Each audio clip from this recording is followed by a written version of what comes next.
नमस्ते दोस्तों, आज की इस वीडियो में हम कक्षा 10वीं हिंदी का मॉडल पेपर देखेंगे। इस वीडियो में मैं आपको बहुविकल्पीय प्रश्न हल करके दिखाऊंगा और बाकी का पूरा प्रश्न भी दिखाऊंगा ताकि आपको पता चल सके कि परीक्षा में प्रश्न कैसे आने वाले हैं। तो चलिए एक-एक करके इन जरूरी प्रश्नों को हल करते हैं।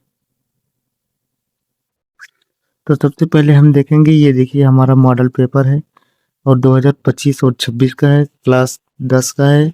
हिंदी का हमारा पेपर है जो कि आपको समय मिलेगा 3 घंटे 15 मिनट। आपका पूर्णांक रहेगा 70 नंबर का। तो कुछ निर्देश इसमें दिए गए हैं। हम निर्देश को पहले पढ़ते हैं क्योंकि बिना निर्देश को पढ़े हम पेपर हल करेंगे तो हमें कहीं ना कहीं कठिनाइयों का सामना करना पड़ेगा।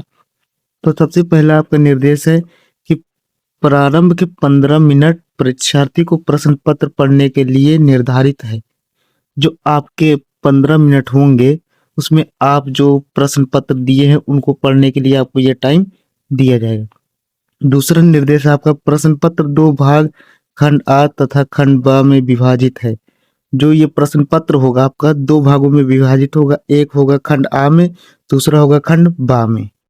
तो आपका तीसरा निर्देश है कि प्रश्न पत्र के खंड आ में बहुविकल्पीय प्रश्न है जिसमें सही विकल्प का चयन करके OMR शीट पर नीले अथवा काले बॉल पॉइंट पेन से सही विकल्प वाले गोले को पूर्ण रूप से काला करें। जैसे मान लीजिए आपको अगर ये आपको मान लीजिए ऑप्शन है, अगर आप इसको फिल कर रहे हैं तो पूरा फिल करेंगे, ये नहीं कि आधा ही छोड़ दें। तो इसको पूरा गोले को क्या करेंगे, काला करेंगे। किस पेन से? बॉल पॉइंट पेन से या काले या नीले कलम से। ठीक है, आगे चलते हैं। आपका चौथा निर्देश है कि खंड आ में बहुविकल्पीय प्रश्न होंगे।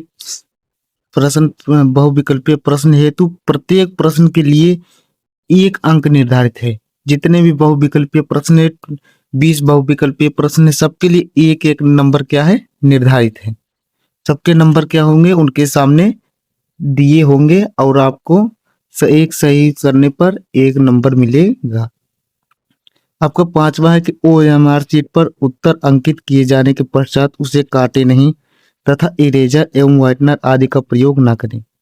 पहली बात तो यह है, नियम यह है कि आपको अगर आपने कोई भी ऑप्शन को गोला कर दिया है तो उसे काटने की कोशिश ना करें। इरेजर और व्हाइटनर का प्रयोग बिल्कुल ना करें। ले भी ना जाए, सोच कर भी नहीं ले जाए कि हम इसको लेके जा रहे हैं तो इसका उपयोग करेंगे। आपका 6वां है कि प्रत्येक प्रश्न के सम्मुख उनके अंक निर्धारित अंक दिए गए हैं। तो जितने भी प्रश्न आपके हैं सबके अंक जो होंगे उनके सामने निर्धारित होंगे। तो चलिए अब शुरुआत करते हैं, प्रश्नों की तरफ बढ़ते हैं। तो हमारा खंड आ गया है। हमारा पहला प्रश्न है कि दूसरा सप्तक प्रकाशित हुआ। दूसरा सप्तक कब प्रकाशित हुआ? तो ऑप्शन बी है सन 1951 ईस्वी में। कब?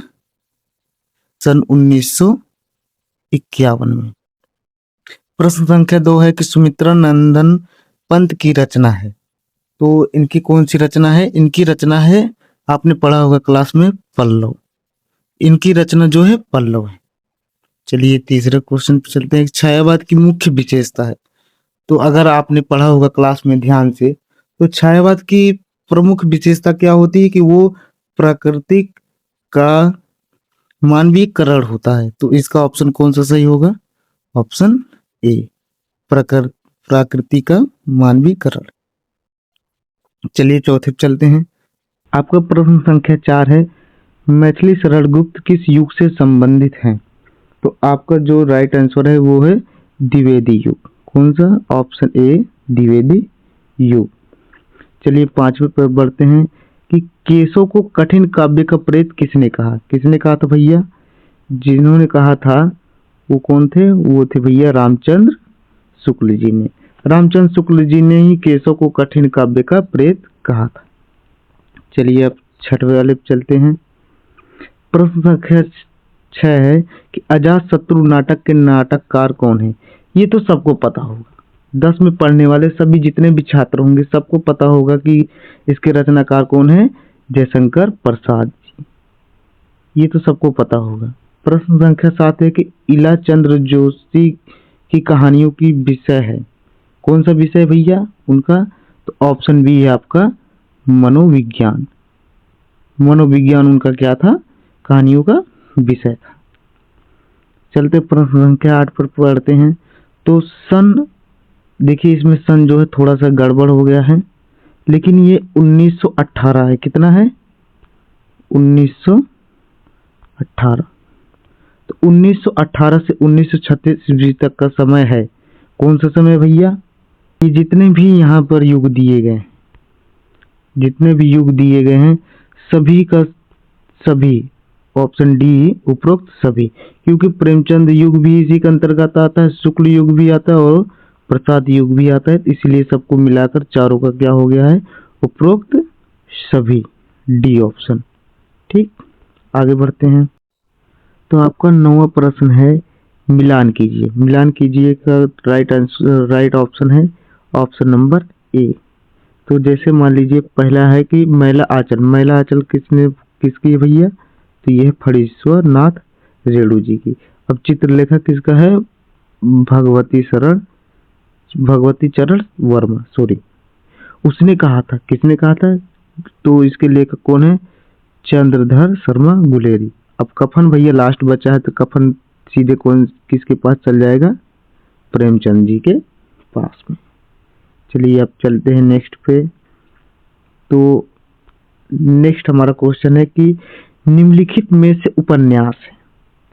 भैया निम्नलिखित में से कौन सा उपन्यास है? अगर आपने उपन्यास के बारे में पूरा पढ़ा होगा तो आपको पता होगा कौन कौन सा उपन्यास है। तो इसमें सेवा सदन जो है आपका, ये भी उपन्यास है। विराट की पद्मिनी भी ये क्या है आपका? ये भी क्या है? उपन्यास है। चित्रलेखा भी आपका उपन्यास है। तो इसके अनुसार तब ऑप्शन कौन सा होगा? Option C. ऑप्शन सी आपका सही है। चलते हैं, अब आगे बढ़ते हैं। प्रश्न संख्या 11 कि करुण रस का अस्थाई भाव है।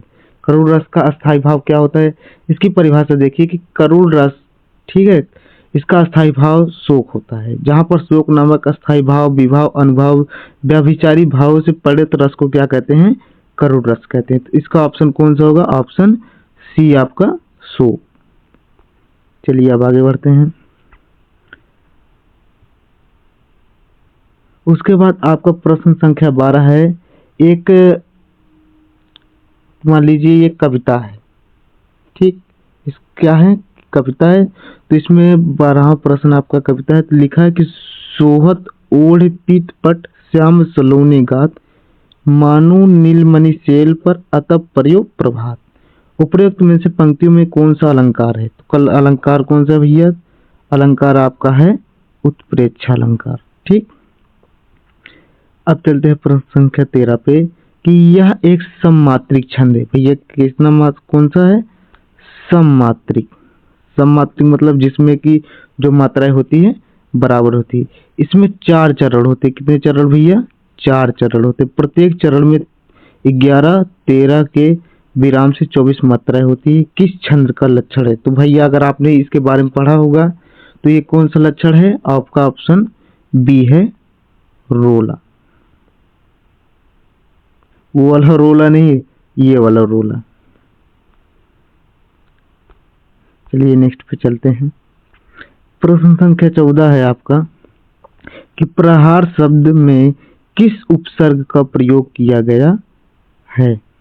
तो भैया किस का उपयोग किया गया? ऑप्शन ए प्र, क्योंकि इसको लिखने के लिए प्र प्लस हार, तो क्या हो गया? ये हो गया प्रहार। तो प्रहार हो गया। तो इसमें जो ये है, ये क्या है? आपका उपसर्ग है। उसके बाद आपका प्रश्न संख्या 15 है कि पंचतंत्र में कौन सा समास है? तो समास कौन सा है? इसमें समास आपका है ये द्विगु समास। चलिए बढ़ते हैं 16वें प्रश्न पे। तो 16वां प्रश्न है आपका अर्थ के आधार पर वाक्य के कितने भेद होते हैं? तो आप लोगों ने पढ़ा होगा कि वाक्य के आधार पर कितने भेद होते हैं। तो ये होते हैं 8। अब चलते हैं 17 पे कि आंसू का तत्सम रूप है। आंसू का तत्सम रूप क्या होता है? असु होता है। ठीक, असु, सॉरी।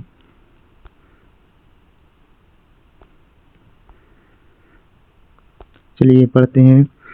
18वां प्रश्न है कि क्रमवाच्य में प्रधानता होती है किसकी भैया होती है? तो पहले आप देख लीजिए ये क्या दिया है, कर्मवाच्य में, तो पहले ही बता दिया है कि किसकी होती है, तो ऑप्शन इसमें सी आपका होगा, क्रम की प्रधानता होती है। प्रश्न संख्या 19 में है आपका कि ताभ्य शब्द में वचन और विभक्ति है, कौन सा है भैया? तो आपका होगा ऑप्शन डी, चतुर्थ विभक्ति। अब आपका लास्ट जो मल्टी बहुविकल्प एक रह गया है, 20वां प्रश्न है आपका, प्रश्न संख्या 20 है कि निम्नलिखित शब्द में सर्वनाम है। सर्वनाम भैया देखिए, जो मनुष्य है ये जातिवाचक है, जो बचपन है वो भाववाचक है। उपरोक्त सभी, तो जब ये दो ऑप्शन इसमें कट गए तो ये वाला डी का कोई इसका महत्व बना नहीं, तो जो बचा है वो कौन सा है, सी वाला आपका सही और राइट आंसर है। तो अब चलते हैं दूसरे खंड पे। तो हमारा खंड आ गया है बा।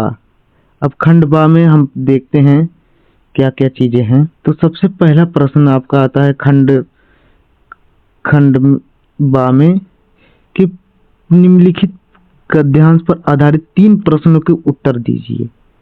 आपको 3 गद्यांश दिए रहेंगे, गद्यांश को पढ़िए और उसमें 3 ऑप्शन दिए रहेंगे, ये 3 क्वेश्चन दिए रहेंगे, सॉरी 3 क्वेश्चन दिए रहेंगे। उसी 3 क्वेश्चन को क्या करना है, आपको सॉल्व करके लिखना है।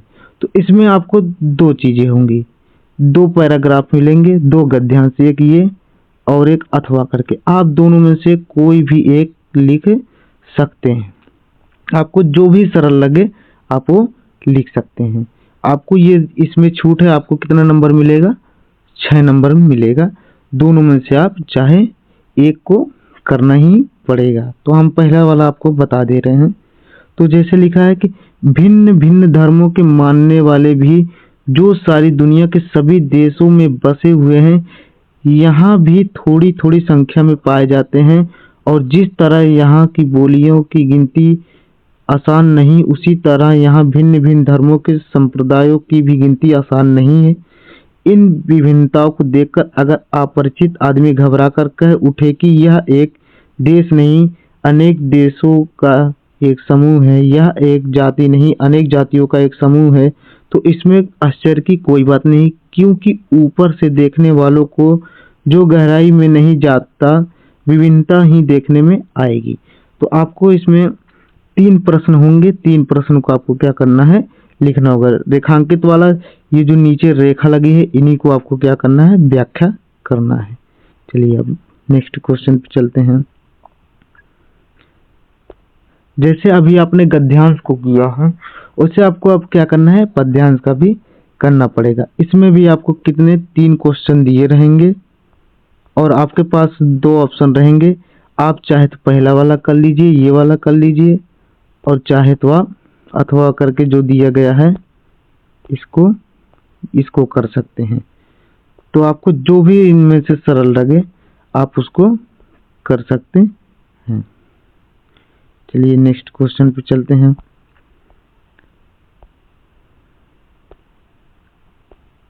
खंड बा का प्रश्न संख्या 3 है कि दिए गए संस्कृत गद्यांश में से किसी एक का संदर्भ सहित हिंदी में क्या करना है, अनुवाद करना है। कैसे करना है, आपको भी इसमें 2 ऑप्शन दिए रहेंगे, आपको जो भी मन में पसंद आए वो कर लीजिए। चाहे आपको ये पसंद आता है तो ये वाला कर लीजिए, या ये पसंद आता है इसको कर लीजिए। इसमें क्या करना है, इसको हिंदी अनुवाद करना है और हिंदी अनुवाद करके और संदर्भ भी इसका लिखना पड़ेगा। आप चाहे ये वाला कर लीजिए, आपके पास ऑप्शनल है, और चाहे ये कर लीजिए। आपका प्रश्न संख्या 3 है कि दिए गए संस्कृत गद्यांश में से किसी एक का संदर्भ सहित हिंदी में अनुवाद कीजिए। तो आपको क्या करना है, आपके पास ऑप्शन होगा, चाहे आप इसको कर लीजिए चाहे इसको कर लीजिए। क्या करना है, इसका आपको हिंदी कर देना है और इसका आपको संदर्भ भी लिख देना है। प्रश्न संख्या 4 है कि दिए गए संस्कृत पद्यांश में से किसी एक का संदर्भ सहित हिंदी में अनुवाद कीजिए। आपको क्या करना है, संदर्भ सहित, संदर्भ क्या करना है, आपको संदर्भ लिखना और हिंदी में अनुवाद करना है। तो इसमें से आपके पास यहाँ पर भी ऑप्शन होगा, चाहे आप इसको कर लीजिए चाहे इसे हल कर लीजिए।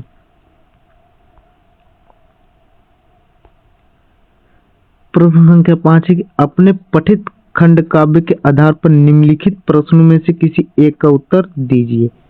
अब जो भी आपके जिले में जो भी ये खंड काव्य दिए रहेंगे उसको क्या करना है, आपको हल करना है। तो आपके पास जो भी आप अपने जिले के अनुसार देख लीजिएगा आपको कौन सा खंड काव्य पढ़ना है, उसका क्या करेंगे, आपको आंसर लिख देंगे। आपका प्रश्न संख्या 6 है कि 6 का है, दिए गए लेखकों में से किसी एक का जीवन परिचय देते हुए उनकी एक प्रमुख रचना का उल्लेख कीजिए। आपको क्या करना है, किसी एक लेखक का क्या करना है, चाहे आप डॉक्टर राजेंद्र प्रसाद जी का कर सकते हैं, चाहे रामधारी सिंह दिनकर जी का, चाहे आचार्य रामचंद्र शुक्ल जी का, किसी एक का आप लिख सकते हैं। अगर आपको नहीं भी आता है, जिसकी आप याद करके गए उसी की लिख दीजिए, मगर प्रश्न को खाली मत छोड़िएगा, करके जरूर आइएगा। उसके बाद प्रश्न संख्या 6 का खा है कि दिए गए कवियों में से किसी एक का जीवन परिचय देते हुए उनकी एक रचना का उल्लेख करना है।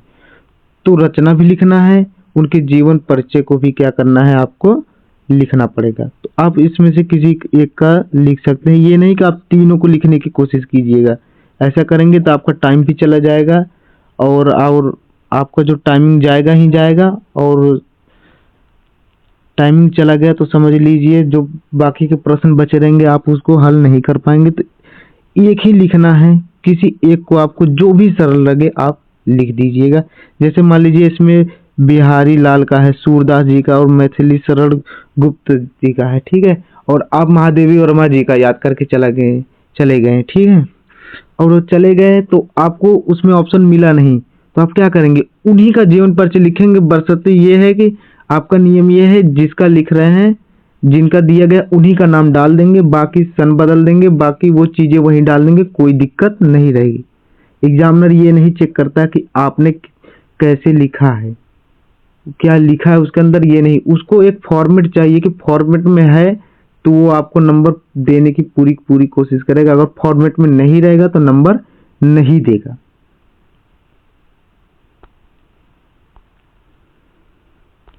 प्रश्न संख्या 7 है कि अपनी पाठ्य पुस्तक से कंठस्थ कोई एक श्लोक लिखिए जो इस प्रश्न पत्र में ना आया हो।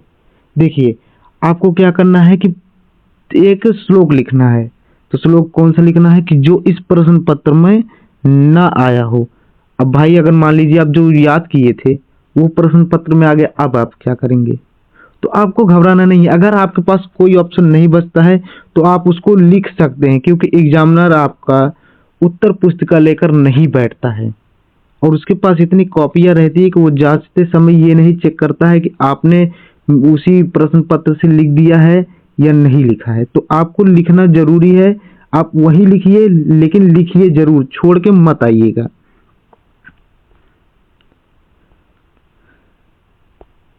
प्रश्न संख्या 8 है कि निम्नलिखित में से किन्हीं दो प्रश्नों का उत्तर संस्कृत में दीजिए। अब आपको इसमें से 4 प्रश्न है, ठीक है, 4 प्रश्न है, चारों में से आपको कोई भी 2 का क्या करना है, उत्तर देना है, संस्कृत का उत्तर दे दीजिएगा।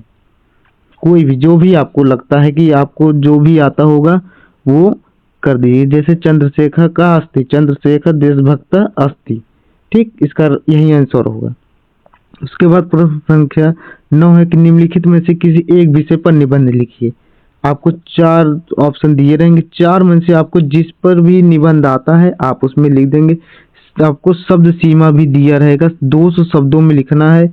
आपको कितना नंबर मिलेगा, 7 नंबर मिलेगा। आप ये करते हैं तो छोड़िएगा मत, कर दीजिएगा, थोड़ा ही लिखिएगा मगर करिएगा जरूर। चलिए बढ़ते हैं नेक्स्ट क्वेश्चन पे। तो प्रश्न संख्या 10 है कि उत्तर मध्य रेलवे को एक ऐसा शिकायती पत्र लिखिए जिसमें ट्रेन में साफ सफाई और सुविधा न उपलब्ध होने पर का उल्लेख हो। इसमें भी देखिए आपके पास दो ऑप्शन होंगे, ठीक है। आपको जो भी आता होगा उसमें आप क्या करेंगे, पत्र को आप लिख देंगे। पत्र लिखेंगे अच्छे से, उसका नियम होता है। तो अभी हम इस क्लासेस को चला रहे हैं, 20 तारीख तक चलाएंगे। उसके बाद आपका जो भी सब्जेक्ट का होगा वो क्लासेस चलेंगी। तो पहले अभी आप मॉडल पेपर्स देख लीजिए, उसके बाद आपको पढ़ाई दी जाएगी। तो आपके पास बस यही क्वेश्चन रहेंगे। उम्मीद करते हैं आपको वीडियो पसंद आया होगा, और पसंद आया नहीं होगा तो कोई दिक्कत नहीं है, पसंद आ जाएगा। आगे भी हम लोग मिलते रहेंगे। तो आज के लिए बस इतना ही। Thank you. Thank you.